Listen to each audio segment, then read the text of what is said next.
Estrategia Patrimonial 2020, lo anticipábamos hace unos minutos, financiera, fiscal y legal. Vamos a escuchar a Guillermo Pérez, es el socio fundador y CEO de Grupo GNP, y va a moderar en este caso, lo recibimos nuevamente, a Juan Pérez Elías Bay, socio de Grupo GNP y presidente de Idea Pyme. Ya está todo a disposición de ustedes, los escuchamos.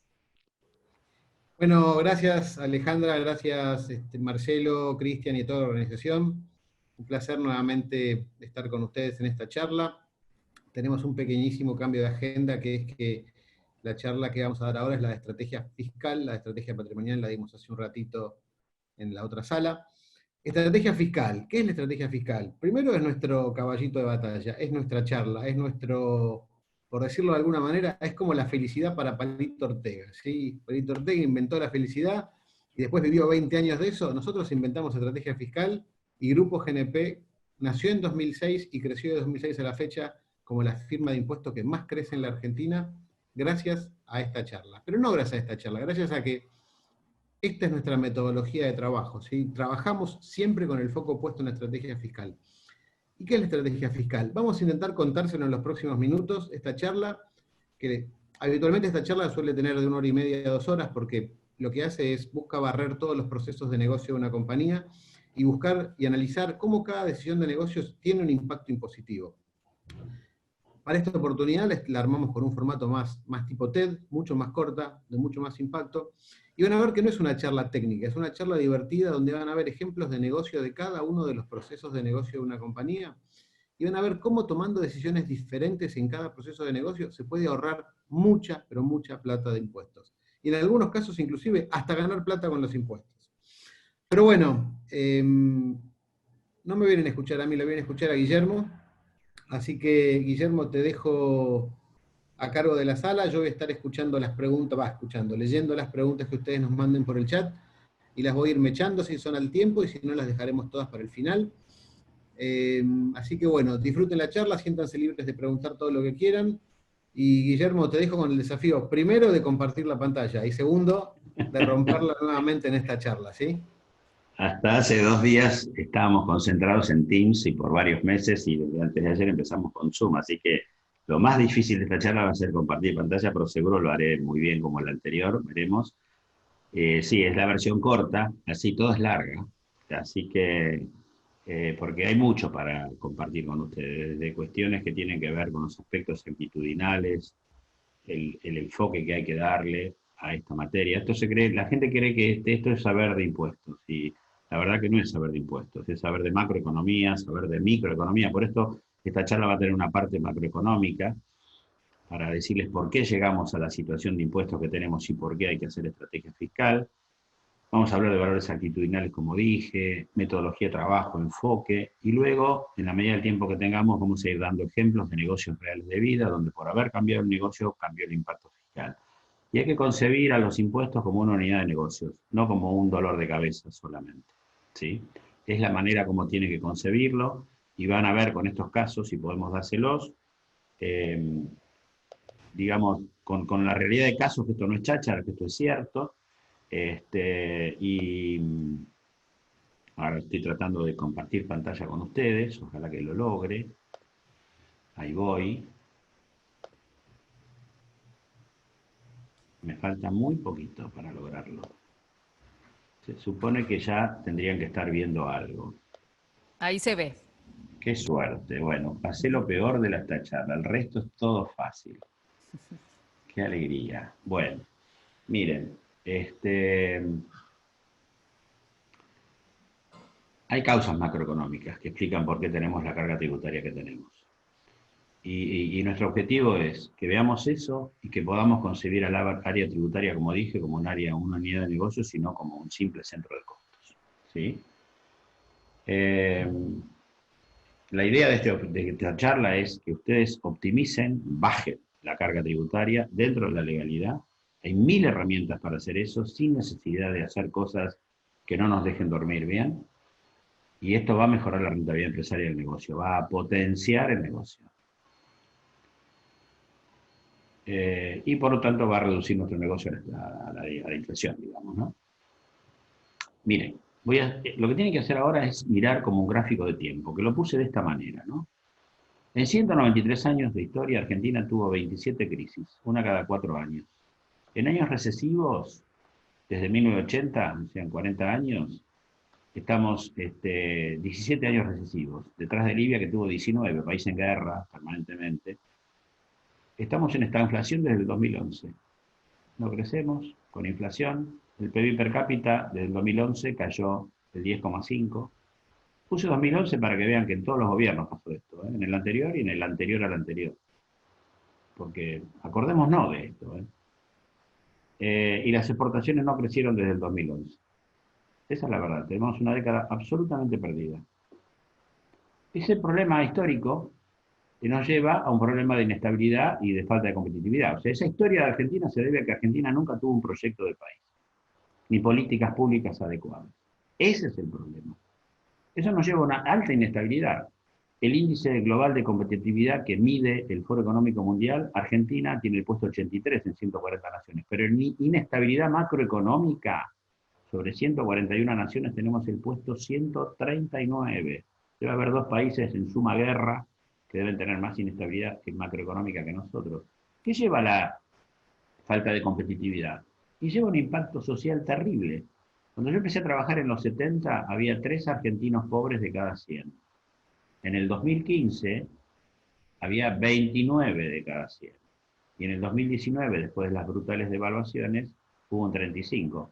Pero al 2015 había 29%. Entonces, estos son los números objetivos. Argentina tiene una situación crónica de pobreza desde los últimos 20 años, aproximadamente. Desde el 2000, que tenemos una situación crónica de pobreza del 30%. Cuando yo empecé a trabajar, 3 de cada 100 argentinos eran pobres. Hoy son 30. En realidad, creo que en este momento debe ser 45. Fíjense, del sector privado aportamos solamente 9 millones de personas. Y la Argentina tiene 43 millones.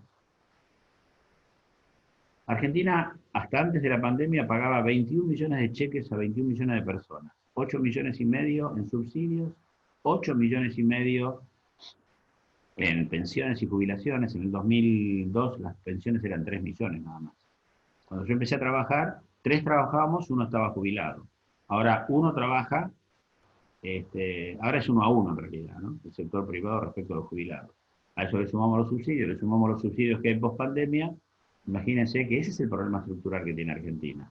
No tiene otro. Argentina tuvo una falta tremenda de inversión, una falta tremenda de crecimiento y una falta de posibilidad de generar más empleo.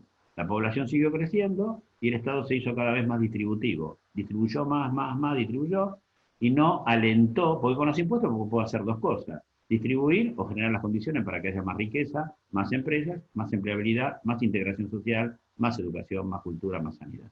Es simple. Tuvo este impacto social que nos llevó a la página siguiente, que es cómo evoluciona el gasto público. El gasto público, desde el año 1980 al 2000, más o menos, el gasto público era un 25% del PBI, más o menos, del Producto Bruto. Del 2002 al 2015, creció del 25% al 46% el gasto del Estado. ¿Qué significa que crezca el gasto del Estado? Que sube la recaudación tributaria de la misma línea. Porque hoy hay carteles por todos lados que dice que el Estado está pagando los salarios. No, los salarios pagan los impuestos, que cobra el Estado y el Estado decide qué hacer con esa plata. ¿Ok? Del 2015 al 2019, último periodo presidencial, intentaron bajar el gasto del 46 al 43. En realidad tendrían que haber bajado el 25%, como fue siempre. Pero lo bajaron del 46 al 43 con las consecuencias políticas que tuvimos. Hoy estamos de vuelta en una situación con una emisión de gasto de unos 300.000 millones por mes, que lamentablemente esa cantidad de dinero que está en la calle hoy no está generando inflación por el aislamiento y la pandemia y la falta de demanda, pero esto va a llevar necesariamente a una muy fuerte inflación y probablemente a alguna devaluación en el segundo semestre. No lo sé, porque economista no soy, pero tengo muchos años en la Argentina, 300.000 millones mensuales de gastos que estamos aplicando, me parece que no lleva a eso. Este es el déficit, porque arriba va entrando gente y a veces me tapan los títulos, ¿no? La evolución del déficit, 3% fue el déficit de la Argentina promedio en esos 20 años, pero hubo picos, fíjense, en el 82 10%, En el 2015, 6%. La Macri empieza con un déficit alto y este gobierno también tiene un déficit del 3,78. Si bien el déficit primario fue solamente del 0,6% el déficit, el resto fue el déficit fiscal, que son los intereses de la deuda. ¿Ese déficit a qué nos lleva? A una situación inflacionaria. ¿El déficit con qué se financia? Es como en nuestras casas, ¿cómo lo financiamos? ¿Con recaudación, con deuda, con emisión monetaria? Con mayor recaudación, somos el país que más presión tributaria tiene del mundo, casi. Deuda, dicen que estamos recontraendeudados, aunque yo creo que no, porque nuestra deuda externa es muy chica respecto al PBI que tenemos. El problema que tiene Argentina no es un problema de alta deuda respecto al PBI. El problema que tiene Argentina es una falta de confianza total en el mundo por ser la 9ª vez que caemos en default. Ese es el problema de Argentina. No nos creen. Y la emisión monetaria. La emisión monetaria que genera más dinero en la calle. ¿El dinero en la calle dónde va? Al precio de las cosas, al consumo. Hoy no, porque estamos en casita, pero después va al precio de las cosas. ¿Y eso qué hace? Que las cosas suben. Y si no necesito comprar cosas, ¿qué hago? Voy al dólar. ¿Por qué? Porque el peso con la inflación sé que se va a destruir. Entonces lo que quiero hoy, ministro de Economía, que invirtamos en peso, que es muy loable, bueno, con todo gusto, pero primero resolvamos el problema macroeconómico, porque si no nadie va a invertir en peso. Porque es trabajar para que eso se destruya. Ya lo hemos vivido. Desde 1950 al 2013 tuvimos una inflación promedio del 130% sin la hiper con el 80%, sin contar la hiper del año 89 que fue enorme, ¿no? Hubo 14.000% en el año 89 de inflación. Esta inflación y deuda, ¿qué nos lleva? Nos lleva al deterioro de los impuestos, en definitiva. Hay una suba tremenda de los impuestos, y esa suba tremenda de los impuestos nos muestra esta evolución. Desde el 2002 a la fecha, el gasto en valores nominales subió 102 veces. La recaudación 97, menos que el gasto, pero subió 97 veces. Pero la riqueza que generan los argentinos subió solamente 64 veces. Entonces yo digo una cosa. Si yo tengo que recaudar 97 veces más, pero la riqueza que genero solamente creció 64 veces más, y tengo un problema. ¿Ahí qué problema? El problema que tengo es el de la presión tributaria, porque lo que recaudo comparado contra el PBI me da mucha más presión tributaria. Fíjense que la presión tributaria en los del 2002 estaba en el 18%, la nacional y provincial, no tengo la municipal ahí, estaba en el 18% del Producto Bruto. En el 2015 ya la presión tributaria era el 31% del Producto Bruto. Y en el 2019, esas fechas las pongo a propósito, para que, no voy a hablar de política, pero que todos sepamos cómo es todo. Los números cantan la verdad. En el 2002 la presión tributaria era 18%, en el 2015 31%, y en el 2019 no la pudieron bajar, la bajaron solo al 28%. Más de lo mismo. En realidad, la sociedad argentina no quiso ni siquiera resistir eso, porque no quiso resistir una baja del gasto público del 46% al 43%, y tampoco quiso resistir, y no le alcanzó con bajar la presión tributaria del 31 al 28 solamente. La evasión tributaria en la Argentina, ahí abajo dice la TAM, 40%, es del 40%. En Europa es entre el 20 y el 25%, y en USA es del 9%. Y por lo tanto, la presión tributaria sobre la economía formal está en el orden del 50%. ¿Qué significa esto? Que todos los que estamos registrados somos economía formal, tenemos la presión tributaria del 50%, esa presión tributaria impide el crecimiento, la competitividad y nuestra inserción en el mundo. Bien, las empresas, por esa presión tributaria, trabajando, 2/3 de su utilidad se destina al pago de impuestos y carga social. Y fíjense que las empresas destinan 1.000 empleados para vender, para hacer marketing, para fabricar, para administrar, y capaz que tienen una sola persona para atender los impuestos. Y resulta que en la ecuación económica de su cuadro de resultados, de sus ganancias y pérdidas, los impuestos son 2/3 partes de lo que ganan todo el año son 1.000 empleados. Y no le asignan los recursos que tienen que tener. Esto es un reto para todos los empresarios que me están escuchando. La culpa no la tienen ustedes, la tenemos los contadores, porque el 98% de los contadores odia a los impuestos. Y yo di 35 años clase en la facultad en la UCA. Y les puedo asegurar, lo dice la UCA por estadística, que el 98% de los estudiantes, los contadores odian los impuestos, pero después se encuentran con ustedes, los empresarios, y tienen que interactuar con ustedes. Y si odiaban la materia cuando lo dieron, ¿cómo les hablan desde la sabiduría? Les van a hablar desde la ignorancia. No peyorativamente dicho esto de ignorancia. Pero el que no la estudió en su momento, que no le gusta, nunca va a poderle transmitir la sabiduría desde el no gusto y del desconocimiento. Eso quiere decir que una compañía trabaja en forma temporal desde enero al 15 de agosto y falta poquitito para empezar a trabajar para nosotros, porque hasta el 15 de agosto trabajamos para los impuestos, no trabajamos para nosotros. Lo que nos queda en nuestros balances después de los impuestos es lo que trabajamos del 15 de septiembre al 31 de diciembre. Fíjense, para que vean que esto no es verso, este es un presupuesto de una compañía que vende 100 y que finalmente abajo de todo ganó 5,50. ¿Sí? Después de deducir los gastos de fabricación, los gastos comerciales y administración, vende 100 para ganar 5,50. Pero si yo desagrego de ese cuadro de resultados, venta menos gastos, desagrego los impuestos, los desagrego ahí, me da 9. O sea, los impuestos que están dentro de los 5,50 son 9. Quiere decir que esta compañía hubiera ganado 14,50. 9 más 5,50 si no hubiera impuestos. Entonces, este es el impacto tributario, y 9 respecto a 550 me da un 164%. O sea que de vuelta, tengo 1000 empleados para vender 100, para fabricar, y me cuesta 76, para hacer gastos comerciales. Ahora, nunca le presto atención a los impuestos, porque me creo que es un dato fijo. Bueno, ya vamos a hablar de eso. La cuestión que trabajamos de este 164% es el que me dice que de 12 meses del año, 8 meses y medio trabajamos o 7 meses y medio trabajamos para el Estado. ¿Qué pasa con los individuos? Cada uno de los que estamos acá, escuchando esto, miren, agárrense la camisa que tienen puesta, o el pullover. ¿Saben cuánto hay de carga de impuestos en ese pullover que ustedes compraron, o en esa camisa, en esa blusa? Entre el 60 y 80%. Es fácil.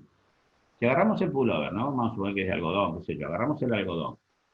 Ese se lo vende al que hace el hilo se lo vende al que hace la tela. El que hace la tela se lo vende al que fabrica el pullover. El pullover se lo vende al mayorista al minorista. Y el minorista se lo vende a joyerías. Ahí hay impuestos que se van trasladando en toda la etapa de circulación del negocio. Se van trasladando todo, ingresos brutos, ganancias, IVA, todo. Todos los impuestos se trasladan, los directos y los indirectos. No se traslada solamente el IVA. Bueno, en cada cosa que nosotros compramos, pagamos entre 70 y 80% de impuestos. ¿Saben por qué?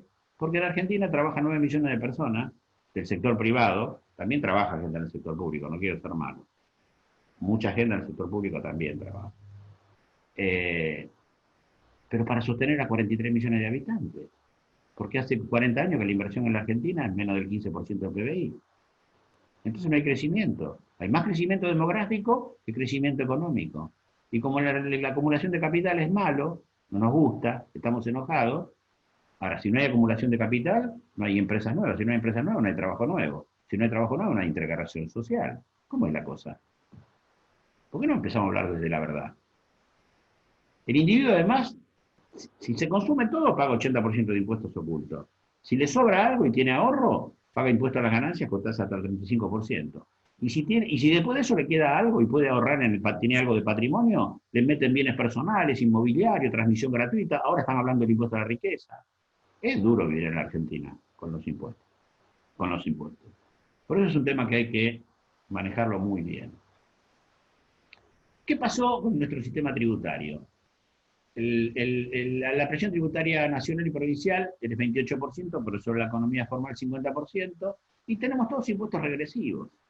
Como no ganamos, porque somos pocas empresas, ¿qué hacen? Y crear un sistema tributario basado en el consumo. Entonces tenemos el IVA, tenemos ingresos brutos, impuestos distorsivos con impuestos a los débitos y los créditos, las 40% de contribuciones a la seguridad social. Cada empleado al empresario le cuesta 150%. No le cuesta 100, le cuesta 150%. Por eso hay un problema de empleabilidad, por eso tantas pymes se quedan trabajando con el grupo familiar y sin empleados, que eso baja la posibilidad de empleabilidad de la gente. Tremendo. El sistema tributario se puede utilizar mal como una herramienta para sostener constantemente el crecimiento del gasto público de baja calidad, porque no es de alta calidad. Los servicios que recibimos del Estado no son de alta calidad. Por eso yo me pongo nervioso cuando quieren ir a la privatización de empresas, discúlpenme, porque las experiencias que tuvimos previas no fueron buenas. Con gas, con YPF, con Aerolíneas Argentinas, no fueron buenas. Son todas deficitarias. Y ahora queremos ir por más empresas, no estoy de acuerdo. ¿Cómo se tiene que usar el sistema tributario? de otra manera.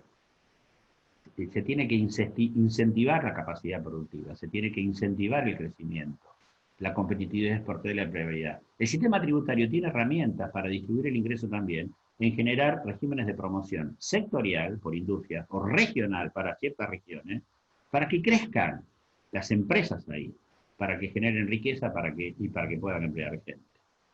Hoy tenemos una altísima presión tributaria, sustentado en un sistema tributario que es regresivo y distorsivo, con mucho impacto en impuestos ocultos, gran cantidad de impuestos, 170 impuestos, solo 10 recaudan el 90% de la recaudación. Y con irrupción del impuesto inflacionario, que no nos damos cuenta, pero lo pagamos siempre. Cuando ganamos 100 pesos y cuando vamos a comprar ese huevo o ese pullover ya no vale más 100 pesos, vale 120, perdimos 20. Ese es el impuesto inflacionario. El PBI y las exportaciones en los últimos 10 años tuvieron crecimiento cero. El gasto público se duplicó respecto al PBI en 15 años. Una recaudación tributaria limitada por falta de aumento del PBI, o sea, falta de aumento de las inversiones. El Estado, al no bajar el gasto, ¿qué hace? Tiene que crear nuevos impuestos o distorsionar lo que hay para recaudar más, para poder sostener ese gasto. Gasto que hoy por la pandemia es mucho más alto. Los problemas macro, ¿qué hacen? Y el inversor argentino, porque dice, no hay inversión, uno piensa en el exterior. No, el argentino, que podría invertir en la Argentina, se autolimita, porque sabe que si hay tanto gasto para pagar, lo van a matar impuestos. Es simple. Entonces se limita el crecimiento y la competitividad. La falta de un proyecto de país y de políticas públicas adecuadas, coherentes, sostenidas en el tiempo, impactaron negativamente en la macro y microeconomía. Por eso la carga tributaria es elevada, continuará y vino para quedarse y va a aumentar. Ahí es donde entra la estrategia fiscal. Necesitamos estrategia fiscal para gerenciar con éxito la carga fiscal y es imprescindible para potenciar los negocios, la rentabilidad y la competitividad empresarial. La estrategia fiscal es un factor clave para gestionar con éxito las ganancias y el patrimonio. Para eso se necesita un gerenciamiento tributario eficaz, proactivo, con enfoque de negocios y con metodología. Solo eso va a potenciar los resultados de una empresa. ¿Por qué los empresarios ignoran la estrategia fiscal?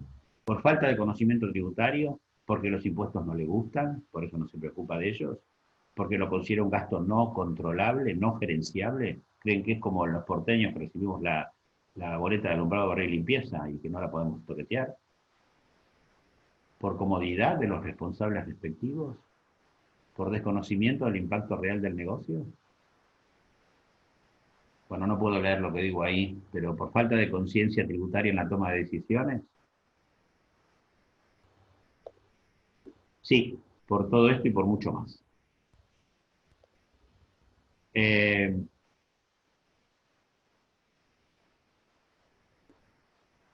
Aquí se me trabó, no sé por qué se me ha trabado la pantalla. A ver. Ahí está, ahí lo logré. ¿Qué quiere un empresario? Su objetivo es optimizar el resultado contable y minimizar el resultado impositivo. Pero resulta que entre el resultado contable y los ajustes hay ajustes impositivos. Ahí está la estrategia fiscal, en hacer un buen gerenciamiento de esos ajustes impositivos. ¿Sí? Bien. Alguien me dirá, pero esto es la cuadratura del círculo, porque si el resultado impositivo depende del contable y el empresario quiere el mayor resultado contable posible, ¿cómo hago para que mi resultado impositivo sea más chico que el contable?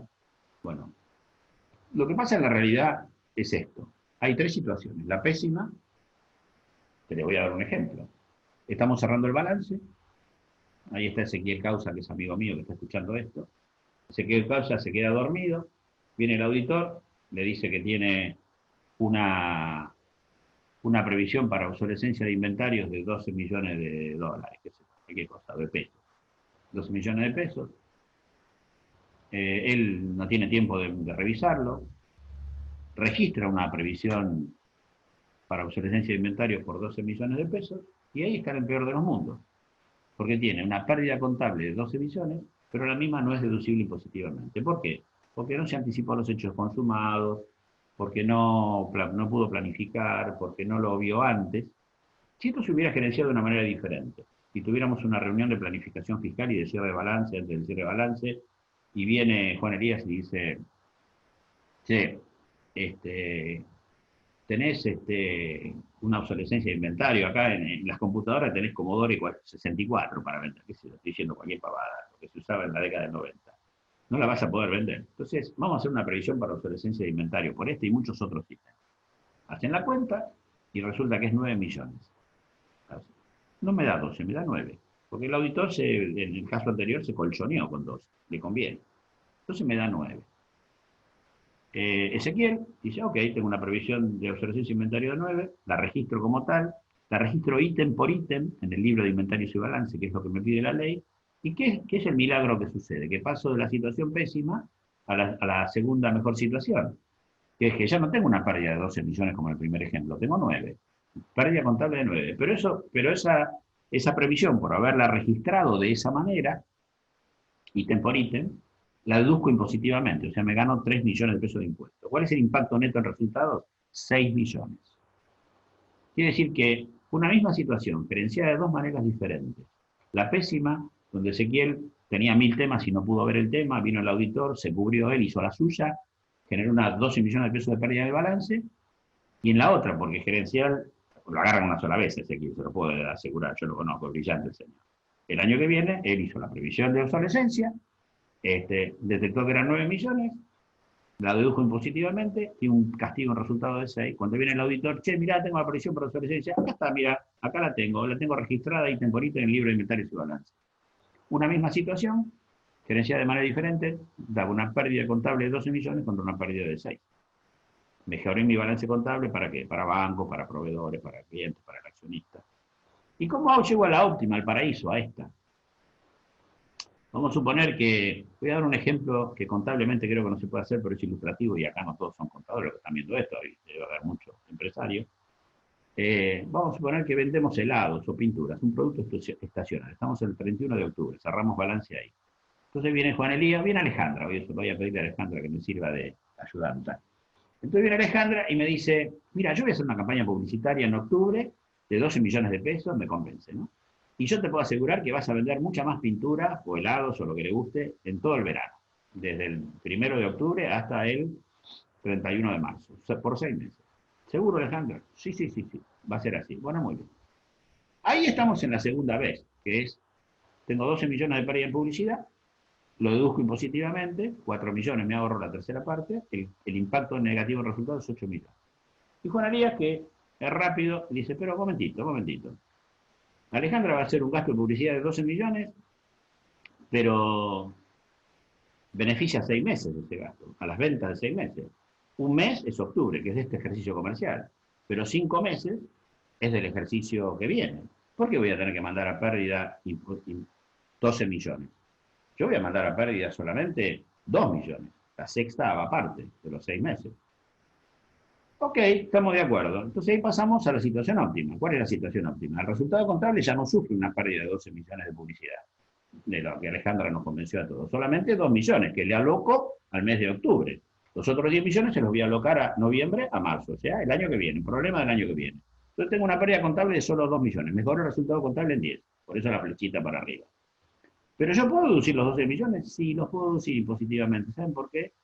Porque positivamente un gasto se deduce cuando se devenga. ¿Cuándo se devenga? Cuando Alejandra decidió hacer la publicidad en octubre. No importa que esté toda pagada o esté en cuentas a pagar. Entonces resulta que esos 12 millones que deduzco impositivamente me dan un ahorro de 4 millones de impuestos. Si yo me ahorré 4 millones de impuestos en la situación óptima y tengo solamente en resultado contable una pérdida de 2 millones, mi resultado final contable es una utilidad de 2 millones, que es 4 que me ahorré de impuestos menos 2 de gasto de publicidad. Fíjense que en el segundo ejemplo, en el second best, yo tenía 12 millones de pérdida, que los deduje impositivamente, me ahorré 4 de impuestos, tenía una pérdida de 8. Pero cuando llegué a la óptima, tengo una ganancia de 2. Por el ejemplo, una misma situación, gerenciada de dos maneras distintas, tiene una diferencia de 8 a 2. Esto contablemente creo que no se puede hacer, lo de activar este tipo de gastos, pero se puede hacer con gastos de organización, el mismo ejemplo. Se puede hacer con gastos de investigación y desarrollo, se puede hacer con intereses de pasivos, calzados con la compra de bienes de uso, activos fijos de una empresa, donde puedo activar contablemente los intereses y no necesariamente y no activarlos impositivamente. Puedo mandarlos todos en la medida que estén devengados. Bien. acá creo que ya empiezo a demostrarles de que los impuestos son gerenciables, son controlables. ¿Qué necesita una buena estrategia fiscal? Primero, que ustedes que están escuchando se convenzan. Decisión política e involucramiento de ustedes, si no, esto no se puede hacer nada. Segundo, hay que planificar, pero con enfoque de negocio. Impuestos no es simplemente saberse la ley de memoria. Saber la ley de memoria es aburrido hasta para nosotros, los tributaristas. Hay que asesorar desde la macroeconomía. No es lo mismo invertir en una sociedad de garantía recíproca después de una mega devaluación y esperar 2 años para después que me devuelvan los fondos, donde posiblemente me devuelvan los mismos o más dólares que los que invertir antes de una mega devaluación. Entonces tengo que saber de la macro, tengo que saber de la micro, tengo que saber cómo va mi negocio, tengo que entender la industria, tengo que entender la filosofía de ustedes que están ahí atrás escuchándome. Bien, eso es enfoque de negocios. Hay que implementar una metodología de trabajo eficaz, que ahora la voy a explicar. Y hay que instalar la conciencia tributaria en las organizaciones. Ustedes cierran negocios y se acuerdan de decirle al gerente financiero o al asesor impositivo una vez que el negocio está cerrado. Cuando el negocio está cerrado, es tarde. Es como resucitar un muerto. El único que yo sé que resucitó es Lázaro, el de la Biblia. Los demás no resucitan. ¿Está bien? Entonces acuérdense, hay que anticipar. Para hacer una estrategia fiscal, ustedes tienen que hacer esas 3 cosas. Primero, hay que instalar ciertos valores actitudinales con enfoque de negocio en negocio. ¿Qué son esos valores actitudinales?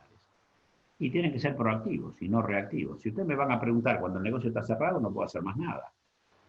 Si nosotros nos juntamos en diciembre, y si nos anticipamos a los hechos consumados, y nos juntamos en diciembre, cierre de balance 31 de diciembre, y el gerente comercial me dice, tengo un 10% de mora en los créditos y no sé si los voy a cobrar. Y el gerente financiero me dice por abajo, sí, no los vas a cobrar. Y el gerente de legales que está ahí sentado dice, bueno, no te preocupes, yo te inicio el juicio el 2 de, después de la feria judicial, te lo inicio, vamos a suponer que se acabó el aislamiento. Te lo inicio el 2 de febrero y es tarde. Porque esos 9 millones que tengo de mora, si este gerente legal, este fue un caso real, si este gerente me inicia el juicio el 31 de diciembre, ahora del 2020, estamos en ese momento, en diciembre del 2020, y esos 9 millones los deduzco con efecto al 2020, me ahorro 3 millones de impuesto a la ganancia, y son 3 millones que tengo en mi bolsillo y que dejo de pedirle al banco a tasa del 40%. O el 30%, ya ni sé que está. 40, 30%. ¿Sí? Entonces me gané 1 millón de pesos, porque si yo dejo de pedirle al banco por anticipar el juicio de esos incobrables, por anticiparlo un año, porque al hacerlo en diciembre, no es lo mismo hacerlo en febrero que para eso, ¿cómo se logra? Y si anticipamos, si hay esa reunión, si hablamos de los incobrables, si hablamos de los bienes de uso, si hablamos de inversiones en bienes de cambio, si hablamos cómo vamos a hablar los bienes de cambio, después es tarde, no se puede resolver. Ese valor actitudinal de proactividad versus reactividad, de anticipación a los hechos consumados, es fundamental. Identificar el valor de los hechos desconocidos. Si a mí Alejandra me dice, che, mira, Guillermo, quiero importar pantalones de China. ¿Paga IVA? Le digo, sí, 21%. Y el diálogo se acaba ahí, no hay más riqueza. Ahora, si yo con Alejandra digo, Alejandra, ¿por qué querés traer pantalones de China? Porque me lo dijo Juanería. ¿Por qué? Porque me lo dijo Cristian Dátola. ¿Por qué? Porque me lo dijo Ezequiel Causa. Y yo sigo con los ¿por qué? Obviamente Alejandra se hincha y me dice, ¿por qué tantos por qué? Le digo, porque si pones una fábrica en Tierra del Fuego, te sale todo 0 impuestos. No necesariamente con una fábrica en Tierra del Fuego más barato que traer pantalones de China, pero lo que quiero decir es que el identificar el valor de los hechos desconocidos, que es una cuestión actitudinal, mejora cualquier disciplina profesional y de negocio. Y es un tema actitudinal, es personal, y se aplica a los impuestos y a la vida. Aptitud en el diagnóstico y aptitud en el diagnóstico y actitud en la implementación. La actitud es estado que mueve fronteras. Tengo que tener actitud, pero la actitud es todo. Si yo hago estrategia y no tengo una buena implementación, no tengo estrategia. Si yo no tengo estrategia y tengo muy buena implementación, no tengo estrategia. Sin estrategia no voy a ningún lado. Correcto encuadre de los negocios, conocimiento del negocio y de la industria. Yo trabajé mucho con petróleo, mucho. Hice la privatización de YPF, de aerolíneas, bueno, de muchas. Las eléctricas, las de gas, me tocó eso en los 90. Yo iba por la ruta y veía los tanques de almacenamiento petrolero. Y en esa época había una desgravación para la inversión en la actividad industrial. Y la actividad desgravación es deducir 2 veces una inversión de un bien de uso, ¿no? una a través de la amortización, otra a través de la desgravación. Yo me desgrababa todo lo que iba a la refinería, porque era todo lo que del crudo hacia la nafta, pero no me desgrababa los tanques de almacenamiento. Un día miro cómo estaba la definición de proceso industrial, que era la desgravación que permitía, y decía, cuando la materia prima entra en un estado, sale en un estado distinto en el que entró. Me voy al sur, miro los tanques, me explican cómo es, y me dicen, mira, nosotros tenemos recuperación secundaria, inyectamos agua en los pozos, sale el agua junto con un montón de minerales, con el crudo. Todo eso va al tanque de almacenamiento. Y ahí, por un proceso de decantación, frío-calor y de decantación, el aceite bituminoso, que es lo que nosotros conocemos como crudo, sube y el agua va para abajo, o al revés, no me acuerdo cómo era, pero uno sube y el otro va para abajo. El aceite bituminoso va a la refinería y el agua la tiramos. Conclusión, el crudo había entrado de una manera diferente como había salido. Había entrado como crudo, mezclado con agua y salió como aceite bituminoso puro. Me empecé a desgravar todos los tanques de almacenamiento. Así que hay que conocer el negocio y la industria, además de saber de impuestos. Hay que diferenciar los criterios contables de los impositivos. ¿Cómo contablemente cómo evaluamos el inventario? A reposición, al valor más alto posible. Valor a reposición, ¿qué significa? Evalúo lo más alto posible el inventario y tengo una ganancia por tenencia. Esa ganancia por tenencia paga impuesto a las ganancias de inventarios que no vendí. ¿Y cómo lo puedo evaluar impositivamente? A la última compra ocurrida en los últimos 2 meses. Si yo lo evalúo a la última compra ocurrida en los últimos 2 meses, la diferencia entre valor de reposición y última compra, valor de los últimos 2 meses, es una deducción impositiva. Entonces, mantengo alto el resultado contable y bajo el resultado impositivo. Otro es diferir el impacto fiscal. En época de inflación, no pagar este año y pagar al año siguiente, diferir la gravabilidad de un hecho, es esencial. Había una empresa petrolera que cerraba el 31 de agosto, no existe más. 15 de agosto, el señor me dice, vamos a vender un paquete accionario en $300 millones. En esa época era la época de la convertibilidad. 300 millones de pesos, $300 millones. Muy bien.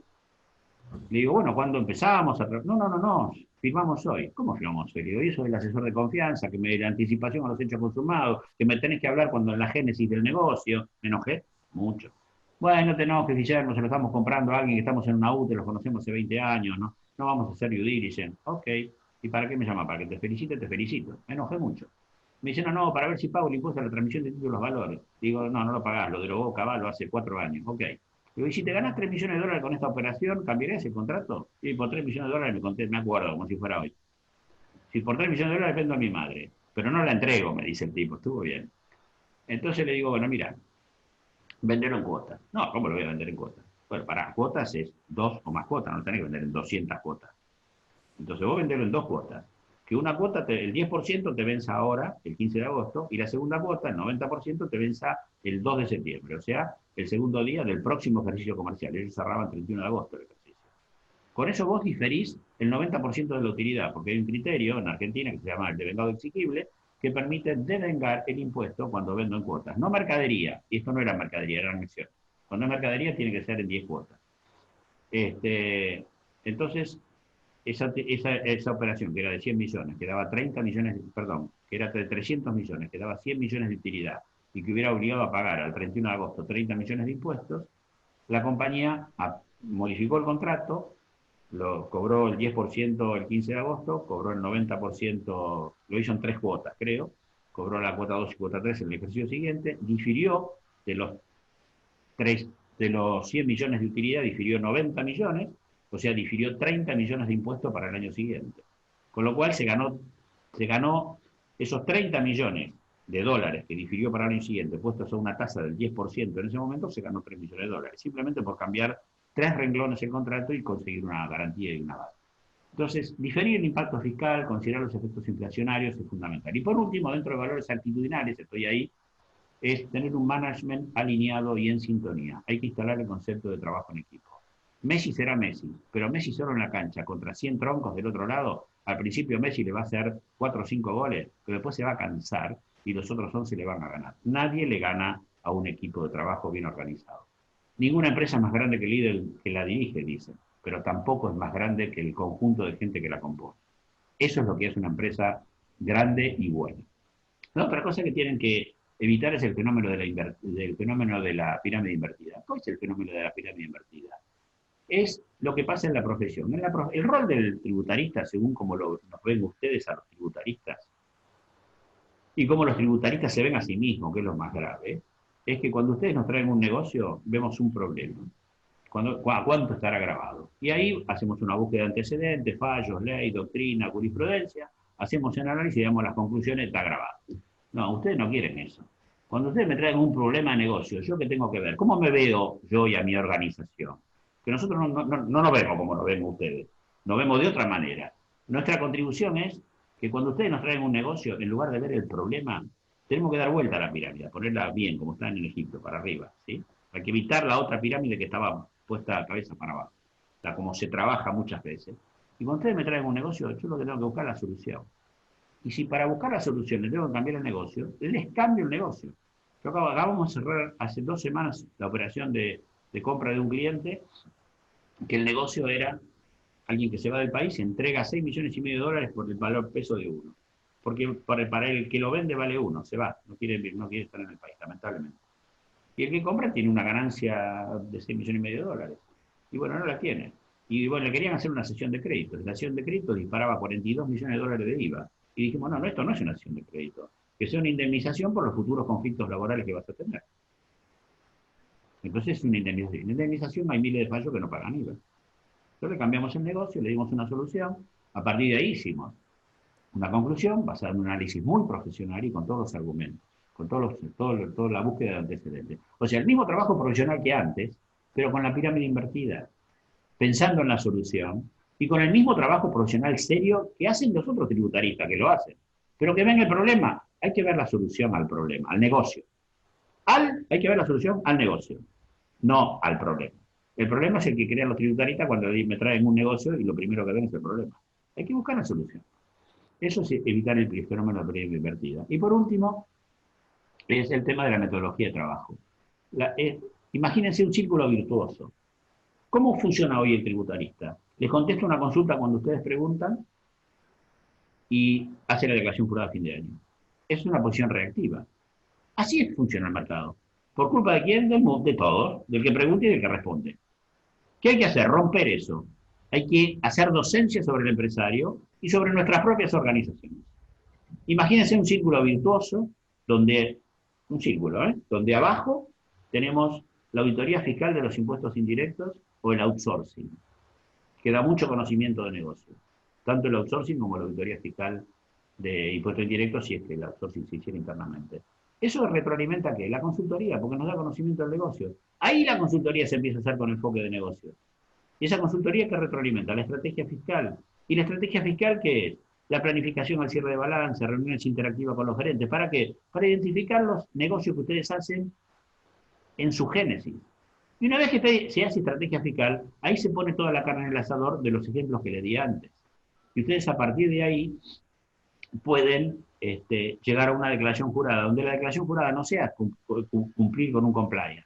Es básicamente ver la efectiva implementación de las ideas de ese círculo virtuoso, que en un gráfico de tiempo es trabajar todo el año como si fuéramos un médico de cabecera y no un especialista que nos ve una vez, nos da una pastilla para el dolor de la rodilla y nos rompe el hígado o los riñones.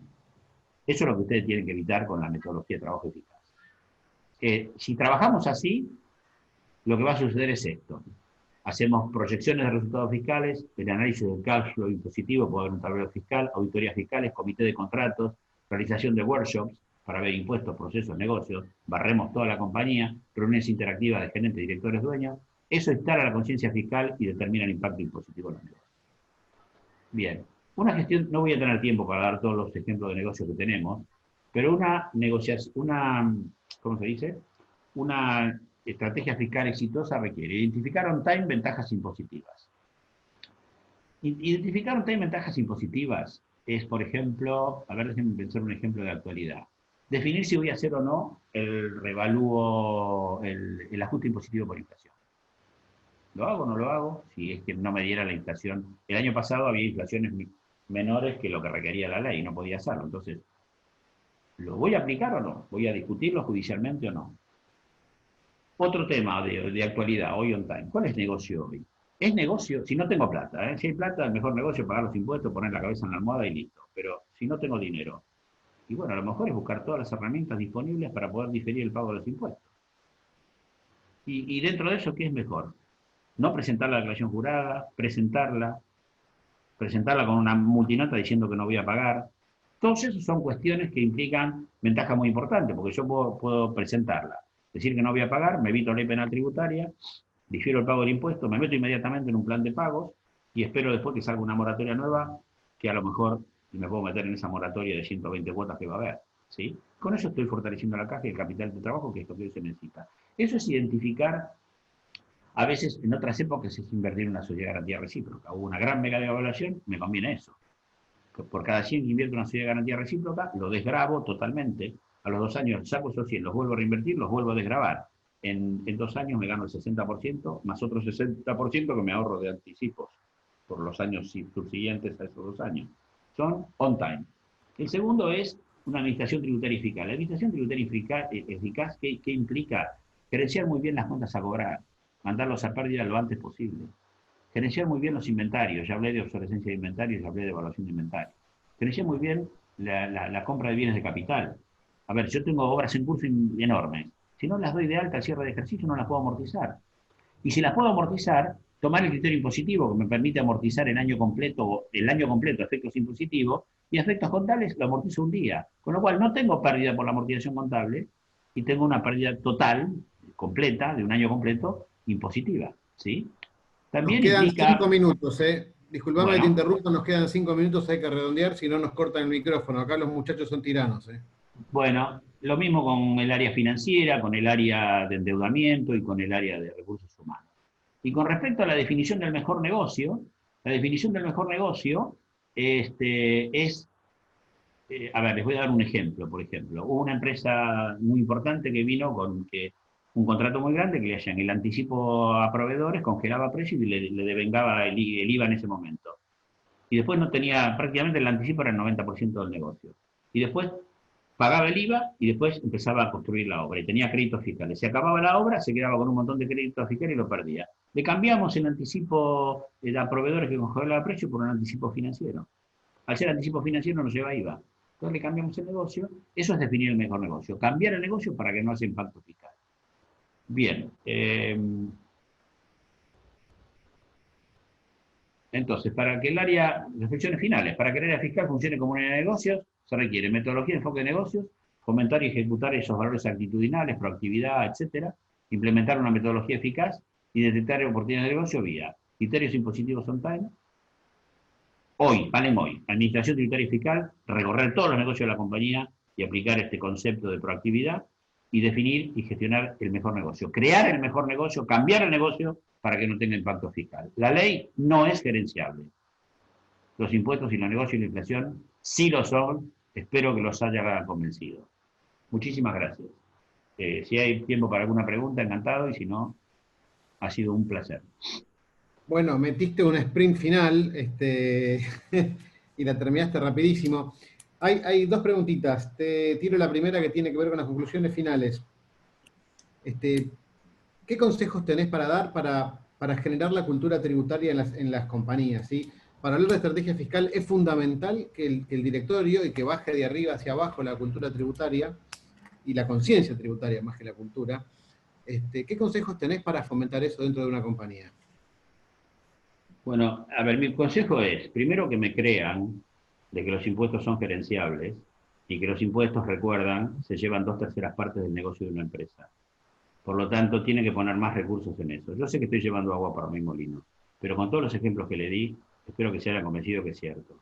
Eso de estar pichuleando, perdónenme la expresión, en ese área, y de golpe gastar miles de millones en muchos costos que terminan siendo hundidos, es ridículo. Ustedes tienen que poner los recursos que correspondan a gerenciar un tema que impacta en la ecuación económica del negocio en las 2/3 partes de su negocio. Ese es el consejo. Si están convencidos de eso, luego tienen que llamar a los mejores para que los ayuden en poder implementar estrategias fiscales. Ya es trabajo de otros, pero ustedes tienen que ser conscientes que necesitan hacer eso en sus organizaciones. Ustedes no son culpables de hoy de eso, pero porque no se los han enseñado, y no se los han enseñado los que sabemos de esto.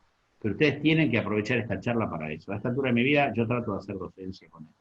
Por más que a mí me sirva y que, obviamente que no sirve, ¿no? Sí, Juan. La última, 30 segundos. Se viene supuestamente la nueva moratoria o la ampliación de la moratoria actual. ¿Qué hacemos? ¿Presentamos la DECLA, no pagamos y esperamos o no presentamos la DECLA? ¿Qué sugerís? 30 segundos tenés nada más. Si no tenemos plata, si de verdad no tenemos plata, presentamos la DECLA, la determinamos el impuesto, una multinota para evitar la ley penal tributaria y esperamos. Y esperamos a que no vengan. Si vienen, ahí van a tener que pagar. Y esperamos a que no vengan. Y probablemente tengan altas chances de poder llegar a la moratoria de 10 años que va a venir en 2 meses. En 1 o 2 meses tiene que venir, o 3. Bueno, gracias. Justo a tiempo. Señor Marcelo Gastambide, cumplimos con 12:30 como acordamos. Así que les agradezco a todos la atención, les agradezco las preguntas les agradezco las preguntas que estuvieron haciendo todos por el chat. Inclusive se generó una pequeña discusión paralela en el chat. Estuvo, la verdad, que muy divertido y muy interesante. Quedamos a disposición para lo que necesiten. Estamos en la app como disertantes, nos pueden encontrar a Guillermo o a mí. También está Sebastián Mancuso, que es socio nuestro. Les mando un abrazo, muchísimas gracias y sigan disfrutando de esta Expo Pyme. Chau, hasta la próxima.